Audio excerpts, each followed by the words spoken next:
Olá, você está no Divaneios, mais um podcast da Escola Paulista de Psicanálise e do Instituto Hécatos.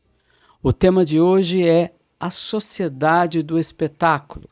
E para discutir esse tema, temos aqui na mesa Daniel Delfino, Suli Matsuki e eu, Alice Clapes, todos do Instituto Hécatos de Psicanálise. Sejam todos muito bem-vindos. Enfim, o que é essa tal de sociedade do espetáculo? Que conceito é esse? Então, para dar numa resposta mais direta, mais simples, é assim, é uma sociedade em que nós somos os espectadores e não os participantes.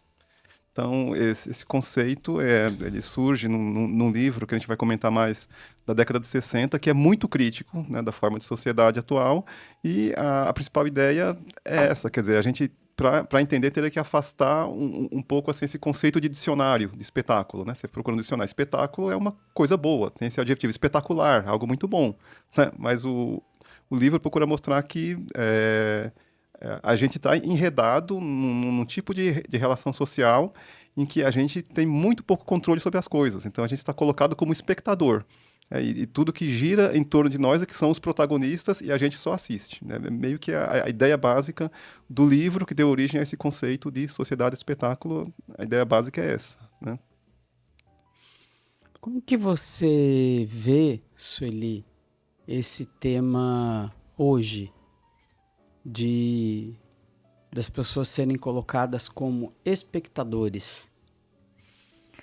Então, eu acho que as pessoas são colocadas ou elas se colocam como espectadores, né?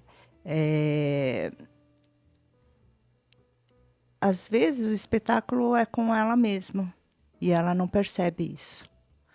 Ou ela se negligencia. Então, eu acho que tem esses dois lados, tanto do espetáculo, que nós somos espectadores, mas somos mesmo? Nós não somos os protagonistas?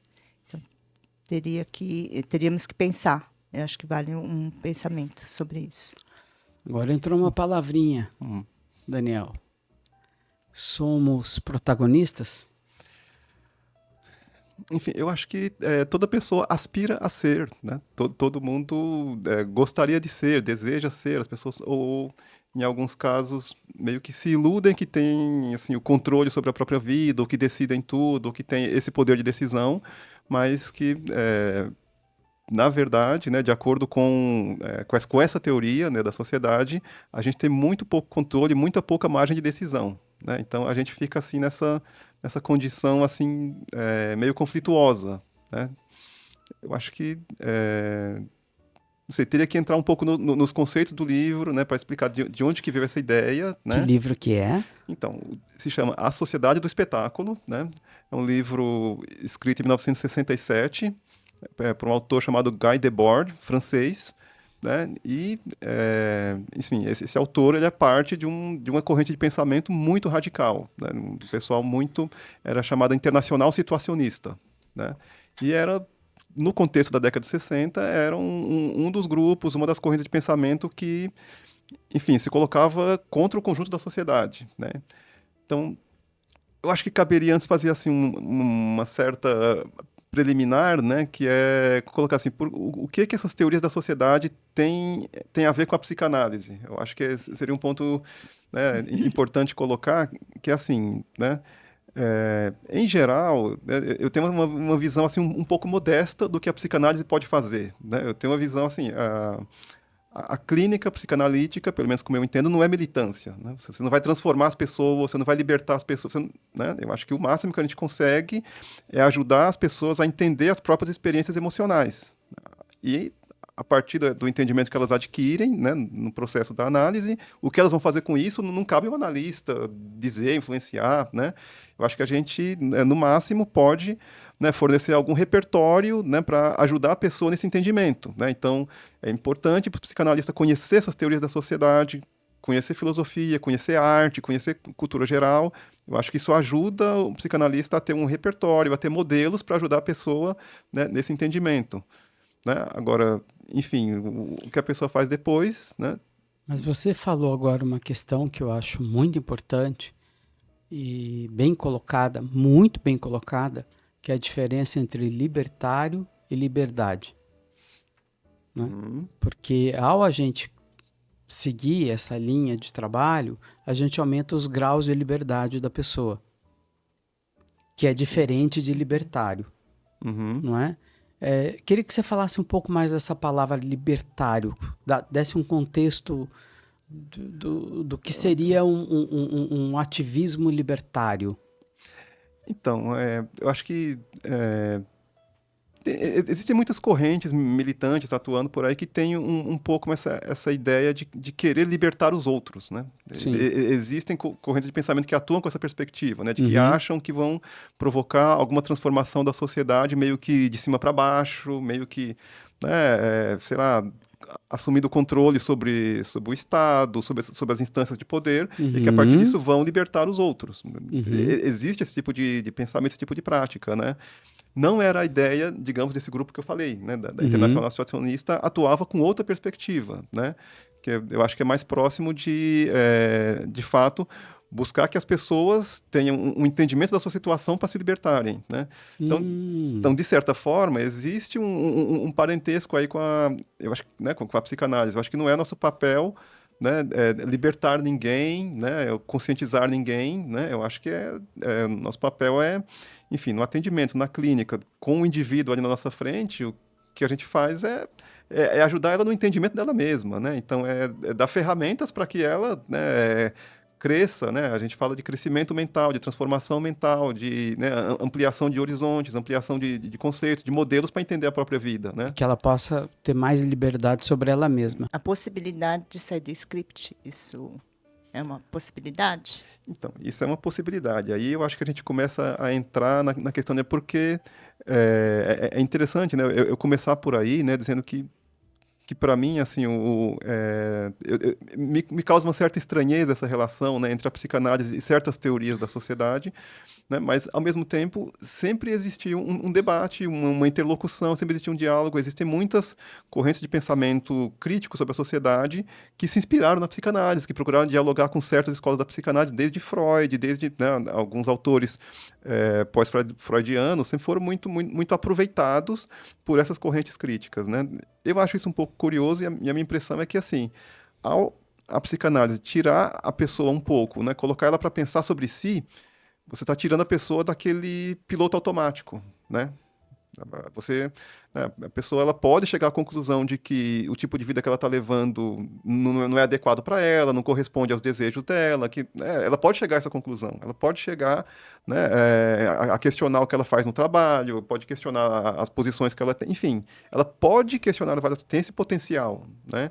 Então, e não só a psicanálise faz isso, né? Então, a filosofia é capaz de tirar a pessoa, né, desse funcionamento automático. As artes também, as grandes obras de arte podem colocar as pessoas para refletir, para pensar, e podem provocar esse distanciamento, né, em relação, enfim, a exigências sociais, a normas sociais que normalmente as pessoas adotam sem pensar. O script. O script, então. Né? A psicanálise ela tem esse potencial de afastar as pessoas do script. Então, eu acho que muitas dessas teorias radicais se aproximaram da psicanálise por conta disso, porque ela tem esse potencial. Né? Me lembra também do Herbert Marcuse. Sim. Mas então, vai ficar para outro dia. Você vai vir outro dia aqui para falar do Marcuse. Marcuse é um autor muito interessante. Ele pertence a esse período, a esse contexto da década de 60 também, né? Desses movimentos que faziam isso que eu chamo de um questionamento muito radical da sociedade que existia na época, né? E tentando usar a psicanálise como modelo de transformação. Mas tem, agora resgatando uma questão, tem uma certa arrogância no ar, né? Eu sei o que é bom e eu vou libertar você daquilo que você não sabe. Então tem uma certa arrogância por trás, né? Eu sei o que é bom. Eu daqui do meu panteão sei o que é bom, né? Sim, tem.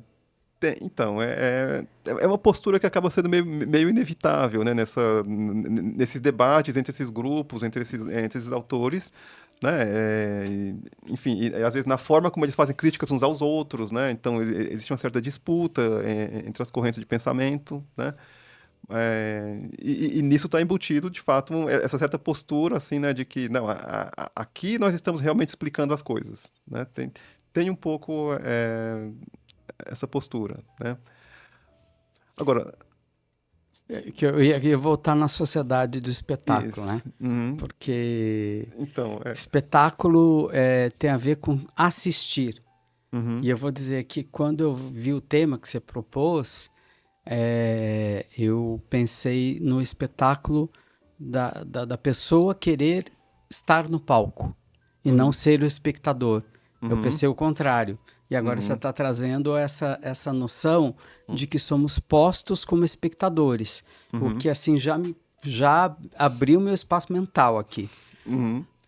Então, pois aí é a tese principal do livro, né? A tese principal desse livro, Sociedade do Espetáculo, de 67, é de que nós somos espectadores da nossa própria vida, né? E de que existem certas forças que elas são, ao mesmo tempo, criadas por nós, mas que se colocam acima de nós e que elas é que giram, digamos, no centro do palco, né? Então, e que forças seriam essas, né? Então, para o Debord, né, para o autor do livro, existe uma fusão ali, meados do século XX, entre a economia, a política e a indústria cultural. Elas meio que viram uma coisa só. Elas viram uma coisa só, e é essa coisa que se coloca no palco e nos coloca como espectadores. E é essa coisa que ele dá o nome de espetáculo, né? Então, como que é essa fusão, né? A economia, no sentido assim, não dessa coisa né, de bolsa de valores, de índices, mas assim no sentido, né, do que é a nossa atividade produtiva, o que a gente faz, digamos, para reproduzir a nossa vida, né? Então, assim, todo mundo trabalha, todo mundo de alguma forma troca o seu trabalho por uma certa quantia de dinheiro, e com essa quantia de dinheiro você compra aquilo que você precisa para sobreviver. É mais ou menos isso que está colocado, né? A ideia que várias correntes de pensamento chegaram em meados do século XX é de que o grau de desenvolvimento técnico que existia em várias sociedades já naquela época era suficiente para que as pessoas pudessem trabalhar muito menos, né? Era suficiente para isso e para que todas as necessidades humanas fossem atendidas. Mas isso não aconteceu, né? Então a sociedade ela meio que começou a girar em falso. Então a ideia de que a economia ela começou a girar em falso em torno de necessidades artificiais. Então surge aquela ideia do consumismo e a crítica do consumismo, né? Na Europa, nos Estados Unidos, no Japão, um pouco depois nos países mais ricos, né? E mesmo um país como o Brasil, quando se industrializa, quando se urbaniza, as pessoas passam a ter acesso a certos bens de consumo, né? Então passa a ser acessível para os trabalhadores terem casa própria, carro, eletrodomésticos, viagens de férias,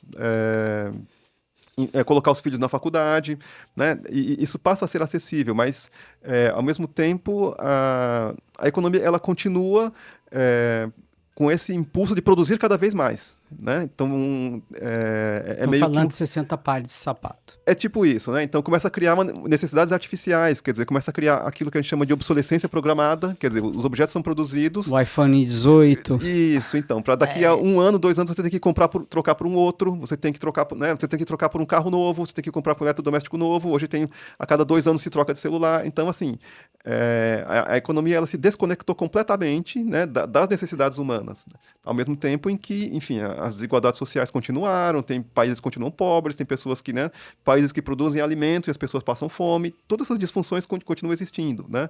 Mas o que chamou a atenção para esses teóricos nessa época era esse funcionamento meio que artificial, né? A economia se transformou numa coisa artificial e ela precisa induzir as pessoas ao consumo, né? Então precisa induzir as pessoas a continuarem trabalhando mais, né? E aí, outro conceito interessante dessa época é de que o tempo livre ele passou a ser dominado pela lógica do trabalho, né? Então, o lazer se torna uma espécie de trabalho também, né? Então, você tem a sua jornada em que você trabalha e no seu tempo livre você tem que consumir, né, para que essa economia continue girando. Então, você tem o paulistano, né, gente? Paulistano. Vamos passear no shopping. É exatamente essa ideia, quer dizer, na época você fala, as pessoas começavam a ter acesso a viagens nas férias, né, pacotes turísticos, né, então já está tudo empacotado para você, né, já está tudo pronto para consumo, né, e você vai lá consumir o seu tempo livre, na verdade você está fazendo girar essa economia em completa desconexão com o que seriam realmente necessidades humanas. Já né? fica aqui um outro convite para você, né, para a gente discutir tempo livre e ócio. Então, isso aí é uma questão interessante, né? Então, É interessante. Um assunto tá puxando outro podcast aqui, ó. Sim, não, tem vários temas que a gente poderia desdobrar, né? Mas, então, o que os situacionistas diziam, né, sobre essa questão? Que, falando em termos de uma transformação radical, seria justamente uma transformação desse cotidiano, né? Transformação da vida cotidiana, né? Transformação do que as pessoas fazem no seu dia a dia, para que não fosse submetido a esse funcionamento maluco, né? Esse funcionamento, assim, mas peraí, por que estamos fazendo isso, né? Por que todo esse fim de semana eu tenho que ir no shopping comprar uma coisa nova? Eu preciso disso? Eu preciso daqui? Sabe, né? Eles percebem, isso aí não é, digamos, enfim, tem algo de artificial aí, né? Tem algo de impositivo, tem algo, né? Então isso em relação à questão da economia, né? Existe a questão da política também, né? E eles eram muito críticos de toda a política que existia na época, né? Falando da década de 60, existia, digamos, o bloco dos Estados Unidos, o bloco da União Soviética, era chamada Guerra Fria, e para eles eram duas faces da mesma moeda, eram duas partes do mesmo sistema espetacular, eram duas formas de organização social e política em que as pessoas não têm o controle sobre a sua vida, em que isso é colocado, né, por esse sistema econômico e pelo Estado, né? E aí a política, né, a partir de certa parte do século XX, ela começa a ser muito também a funcionar muito em torno da mídia, né? Então os candidatos começam a ser vendidos também como produtos, né? Então as campanhas eleitorais criam toda uma coisa frenética nas pessoas, que você tem que tentar escolher o melhor candidato e tal. E assim, né, sem entrar no mérito de quem é pior ou quem é menos pior ou quem é melhor. Mas na prática, o ato de votar, você está delegando o seu poder de escolha para alguém que vai ficar no cargo, né, por 4 anos, e o máximo que você pode fazer é assistir. Exatamente, você assiste, né, o que o cara faz, você pode concordar ou discordar, mas você vai ter que esperar a próxima eleição para votar de novo, e vai tentar ter a esperança de que pode votar melhor, né? E fora a alienação, Uhum. que mais uma palavrinha mágica no meio entre o espectador e o espetáculo, porque a maioria das pessoas não acompanha o que o seu deputado faz. Então, não é? Então já tem uma alienação. Tem eu li, acho que no Estadão, vai fazer uns 15 dias, um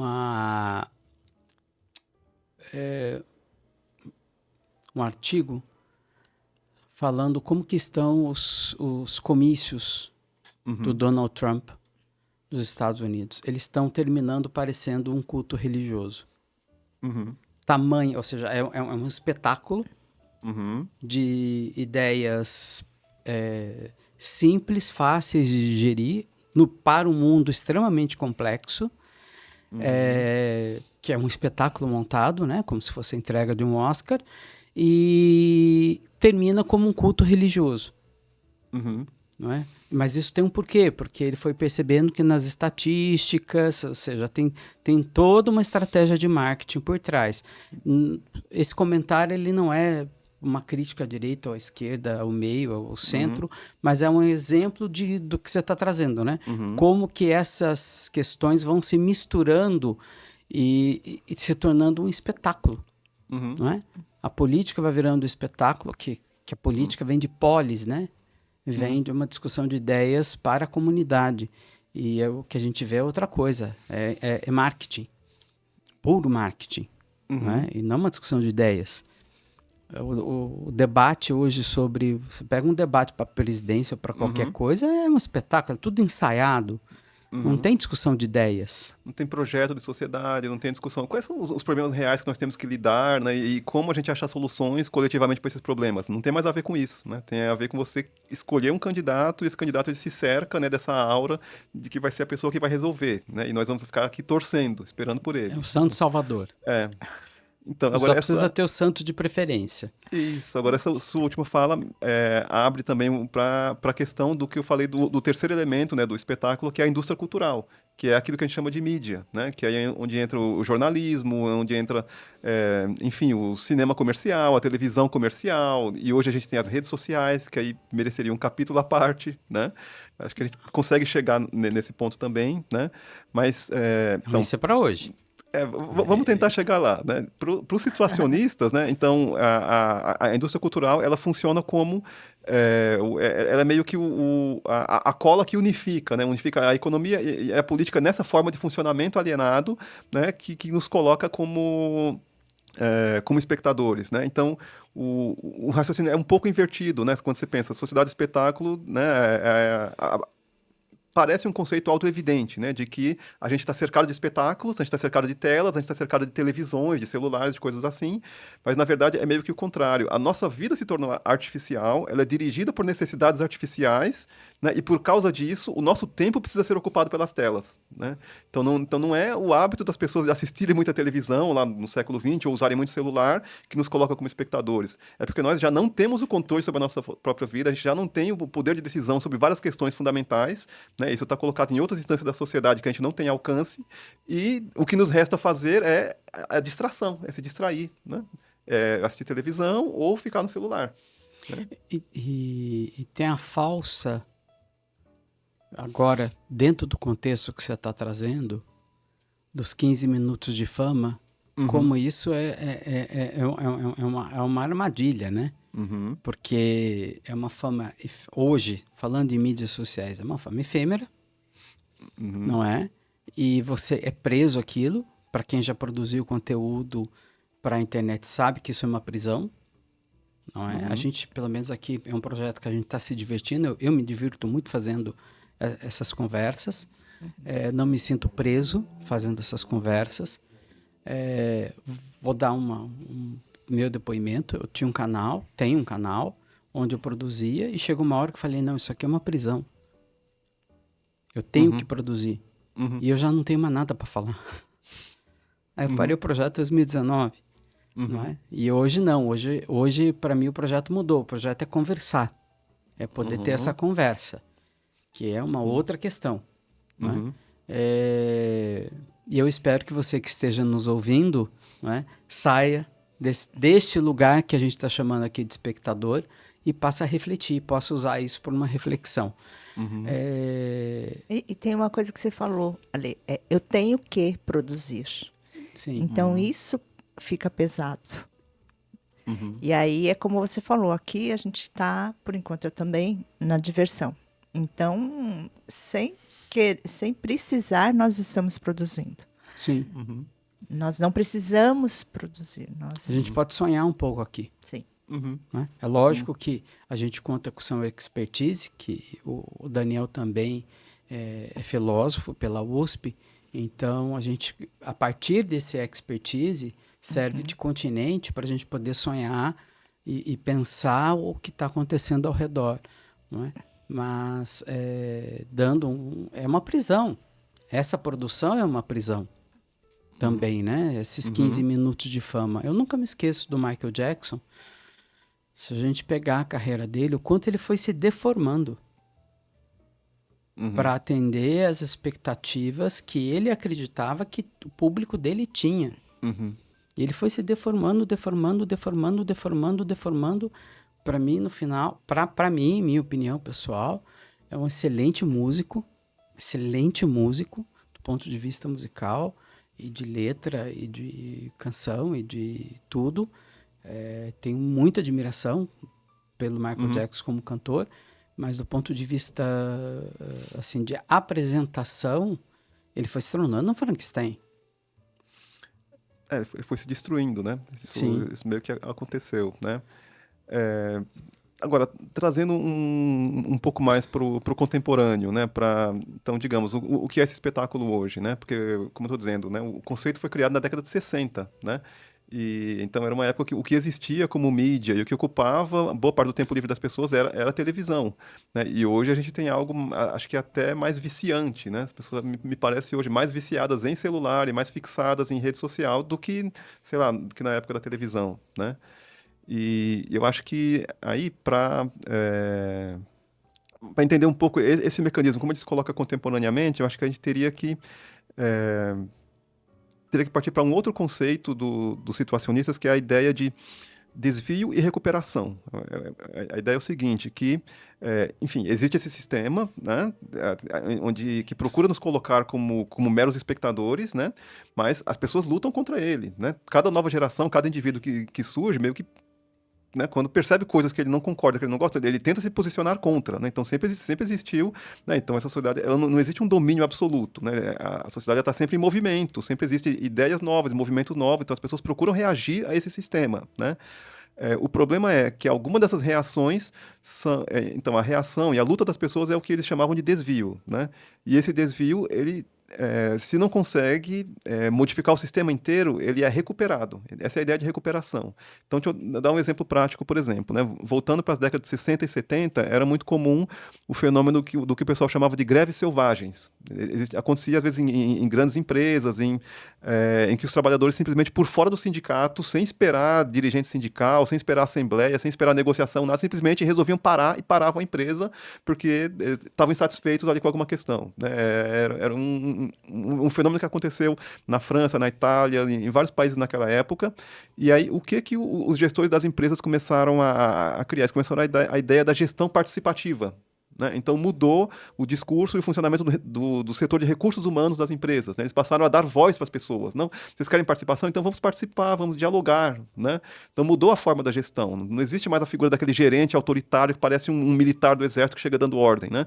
Ele chama para conversar, ele faz reunião, ele dá voz para as pessoas, ele deixa as pessoas falarem, desde que todo mundo concorde com os objetivos da empresa. Enfim, Só que não. Só que não, né? Mas então é isso. O sistema, ele recuperou, né, aquela reivindicação que as pessoas tinham, de que elas queriam participar, elas não aceitavam a gestão autoritária, elas queriam participação, elas se organizavam por fora, né? E o sistema recuperou isso. Ele né? reincorporou do jeito dele. Reincorporou. Então houve um desvio e o sistema recupera, né? Então, por exemplo, né, você falou dessa questão dos 15 minutos de fama, né? Dessa questão de que as pessoas querem ser protagonistas, né? Então, e o espetáculo, ele fornecia esses protagonistas, né? Fornecia os pop stars, né? As estrelas de cinema, as estrelas da música, os heróis do esporte, os políticos. Ele oferece essas pessoas para os espectadores cultuarem, digamos assim, né? Mas chega um momento em que as pessoas querem ser elas mesmas, né? Elas querem ver algo parecido com elas, né? Então, se a gente lembrar, por exemplo, década de 90, 2000, começa a aparecer na televisão chamados reality shows, né? As pessoas querem ver algo parecido com elas mesmas, elas não querem ver, né, um artista, uma celebridade artificial toda encenada. Elas querem ver algo parecido com elas, querem ver alguém como elas nas telas, né? Então, o espetáculo ele começa a recuperar esse desejo das pessoas e transformar nisso, né? Nessa coisa do reality show. Empacotar de novo isso, e virar mais um produto. Mais um produto. E aí, quilos mortais. Todo esse tipo de coisa. E aí, por exemplo, né, aí a gente chega nas redes sociais, né? Que dão para a pessoa a ilusão de que ela é o centro do mundo. Né? Porque, né, você está lá navegando no feed, no seu perfil, e ali vem todo mundo que você gosta, né? Vem os artistas que você gosta, vem os seus amigos, né? Vem as pessoas. O mundo está feito ali, ele está produzido por um algoritmo que te entrega para você, né, um mundo todo feliz e bonito, onde tudo é como você gosta e todo mundo concorda com você. Um pequeno espelho. É mais ou menos isso. Então, a pessoa sente que ali, né? E aí ela vai lá, ela curte, ela comenta, ela compartilha, mas sempre reproduzindo aquelas mesmas ideias, aquela mesma estética, aquela mesma sensibilidade, aquelas mesmas preferências, aqueles mesmos gostos, né? A chamada bolha, né? Cria-se o indivíduo, ele vive numa bolha onde ele está cercado daquilo que serve a ele, né? Mas realmente serve? Isso realmente serve? Ele está tendo realmente poder de escolha sobre alguma coisa? Né? O algoritmo está escolhendo as coisas para ele, mas ele acha que ele está escolhendo. Né? Então, o desejo das pessoas por algo mais autêntico, ele é recuperado nessa forma, né, de um sistema de algoritmos que meio que se antecipa a nós, né? Digamos, os algoritmos sabem mais sobre a gente do que a gente mesmo. Sabe. E coloca no feed das redes sociais aquilo que ele sabe que a gente vai curtir. Né? Tem uma anedota que quando o paciente diz assim, as empresas nos ouvem. Fala, sim, elas nos ouvem. Isso é verdade. E é verdade. Uhum. Não é?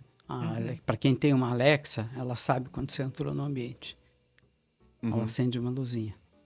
Ela sabe o que você está falando. Não é? O celular sabe o que você está falando. Uhum. Independente, se você não aceitar o termo, o celular simplesmente não funciona, não é? Uhum. Então tem essa questão e que nos transforma pegando agora o conceito, em espectadores de novo, só que dentro de uma bolha, que é o que você está falando dessa absorção, né? Você vai tendo demandas desviantes, mas que vão sendo absorvidas pelo próprio sistema. Tem um outro livro mais recente de uma autora de Harvard que chama Capitalismo de Vigilância. É uma autora chamada Shoshana Zuboff, né? A ideia, ela estudou o Google, o Facebook, a Apple, a Microsoft e trata justamente desse processo de como essas empresas criaram esses algoritmos, né, em que a gente tem a ilusão de que a gente está se servindo deles, mas na verdade eles estão se servindo de nós, né? Eles é que estão nos usando. Né? Não é a gente que usa o celular, é o celular que usa a gente, né? De que forma? Toda a navegação que a gente faz, ela é registrada, né, por essas empresas, elas têm a programação para isso, o aplicativo que eles criam serve para isso, e tudo, né?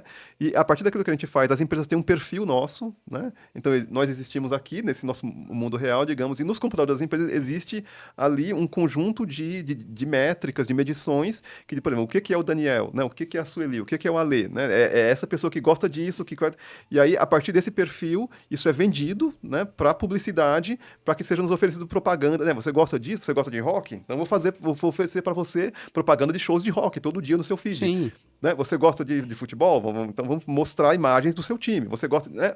Então o sistema ele tem o nosso perfil registrado e ele vai oferecer uma publicidade direcionada, né, para aquilo que a pessoa gosta, para aquilo que a pessoa já registrou que ela gosta. Né? Então é para isso que o sistema estimula. Né? E a própria interface, eu li um outro livro, que é a própria interface de como você se relaciona com a máquina, quer seja celular, computador, ela é feita para registrar.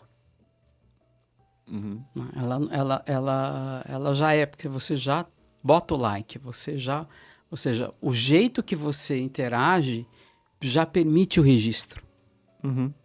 Não é? Quanto tempo você fica... Isso, se você ficar muito tempo numa imagem, ele sabe que você ficou. Ele sabe quanto tempo você ficou em cada imagem. Quanto tempo você parou para assistir um vídeo? Se foi 3 segundos, 5 segundos, 10 segundos. Tudo isso é registrado. Então, aí agora eu fiquei pensando, você falou o que é o Alê, o que é a Sueli.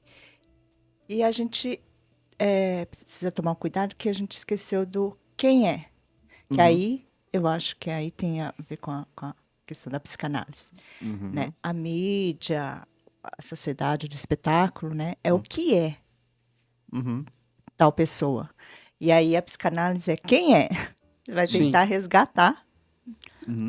Porque é bem diferente, né? O que é. Nessa bolha que você falou, a gente acaba sendo um objeto. Uma coisa a mais ali. E a pessoa, onde fica, né? E tem você levanta uma questão que para mim é muito importante. E quando a gente fala do tema, nós estamos aqui, nós conversando. Né? A gente pode ter um podcast que a pessoa está mediada por um equipamento, mas nós estamos conversando. Não é? Nós estamos interagindo. Eu não estou interagindo com uma máquina, eu estou olhando nos seus olhos, eu estou olhando nos seus olhos. Não é? E para mim é muito distinto quando você usa um WhatsApp para ficar mandando mensagem. Para mim é uma outra experiência emocional. Eu sou uma pessoa que prefiro vídeo. Eu quero ver a pessoa.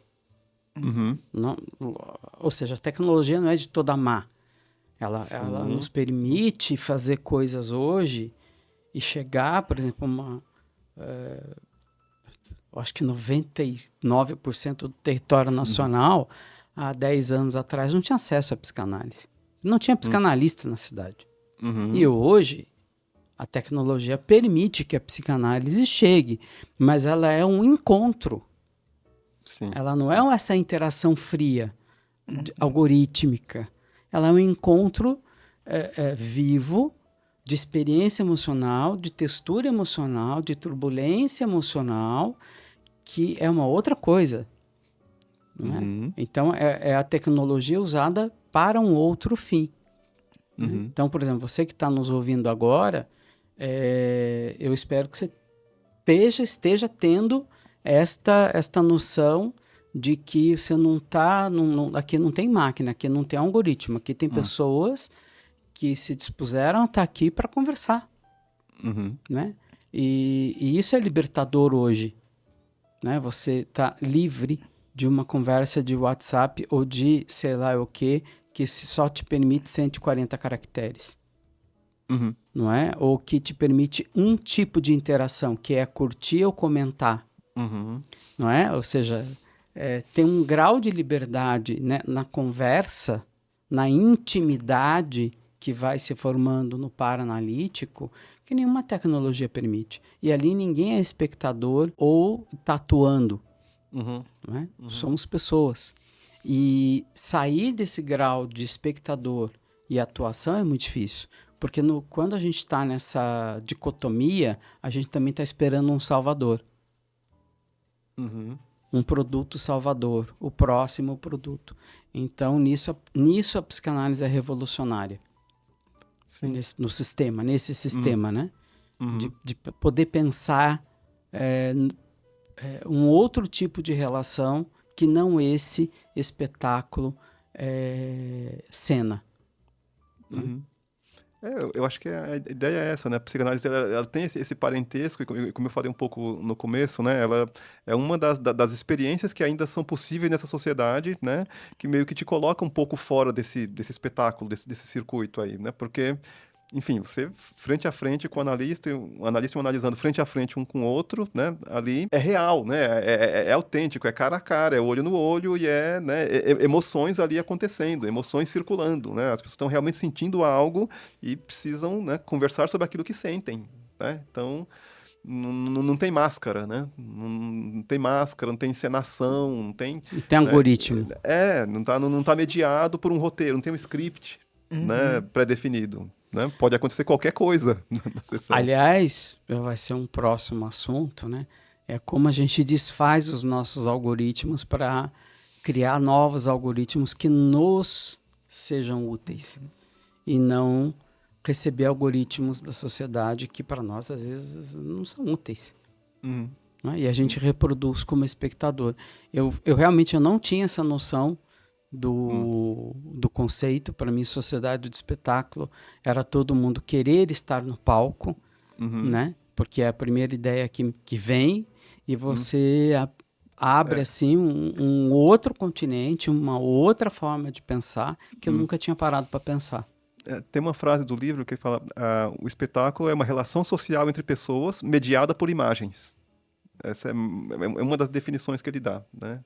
Então, nós somos pessoas, nós somos, né, como ela falou, né, quem somos nós? Nós não somos o quê? Não somos um objeto, nós somos pessoas, nós somos sujeitos, mas, né, a gente vive numa sociedade, né, que está mediada por esse tipo de relação social, né, pelo dinheiro, pela política, pelas imagens, né, que de certa forma nos separam, né? De certa forma, né, a gente vive num tipo de diálogo, né? A gente acabou de falar das redes sociais, onde o diálogo ali tem algo de, né, tem algo ali que de uma encenação, né? Das pessoas querem projetar uma imagem. Né? Não dá nem para chamar de diálogo. Então... No fim, não dá para chamar de diálogo. Diálogo seria com muita boa vontade, dizendo que é um diálogo aquilo, né? Porque, de fato, as pessoas estão projetando uma imagem que elas querem que isso aqui é o que eu quero que as pessoas pensem sobre mim, né? Então, que... Encenação. Encenação. Aquela coisa da selfie, né? Sorridente, todo mundo feliz, né? Todo mundo viajando, todo mundo em bons restaurantes, todo mundo, né, em belas paisagens, todo mundo...